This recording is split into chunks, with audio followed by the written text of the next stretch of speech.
En matière d'activité économique, l'année 2023 n'échappe malheureusement pas à la règle et aucun secteur n'est épargné ou presque. Voici ce qu'il ressort du bilan annuel présenté ce jeudi par les acteurs de la table ronde de conjoncture de la Chambre de commerce et d'industrie de Haute-Savoie. Si l'année écoulée n'a pas été marquée par la récession, la période actuelle se singularise par une certaine instabilité. L'année 2023, contrairement à la tendance qui s'esquisse peut-être pour 2024, 2023 a été plutôt une bonne année.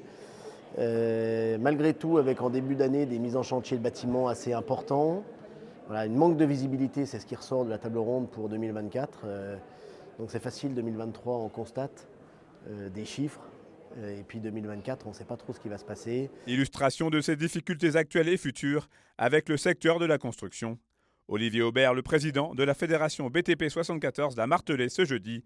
Jusqu'ici, tout va bien, mais attention à l'absence de perspectives concrètes. 2023 s'est plutôt bien passé, on va dire, en tout cas sur les 3 premiers trimestres. Et puis effectivement, on mesure aujourd'hui sur le 4e trimestre, malheureusement, une baisse assez significative, notamment au niveau de l'emploi, puisqu'on a perdu à peu près 15% de l'emploi intérimaire et un petit pourcent sur l'emploi salarié. Donc voilà, ce sont des signes un peu avant-coureurs de la crise qui s'annonce sur 2024. Ça veut dire que jusqu'ici, on voit encore des grues sur notre territoire, donc ça se passe plutôt bien, mais on est sur un temps de construction qui est plutôt long, on est sur 3-4 ans sur la gestion des projets. Et effectivement, l'écroulement aujourd'hui au niveau de la promotion se mesurera plutôt l'année prochaine sur le secteur de la construction.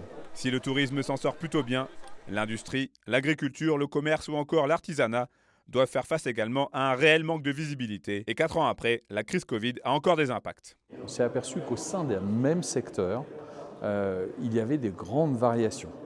C'est-à-dire qu'on ne peut plus dire, comme par avant, tel secteur d'activité est en difficulté, tel autre va bien. Hormis le bâtiment, qui a des grosses difficultés, l'ensemble des secteurs globalement, il y a des entreprises qui vont très bien dedans et des entreprises qui vont beaucoup moins bien dedans. Donc on a beaucoup de variétés dans l'activité économique en général. Territoire dynamique par nature avec près de 10 000 nouveaux habitants par an, la Haute-Savoie et ses presque 227 000 salariés comptaient pour le dernier trimestre 2023 un taux de chômage de 5,4%, ce qui la place 2 points en dessous du niveau national.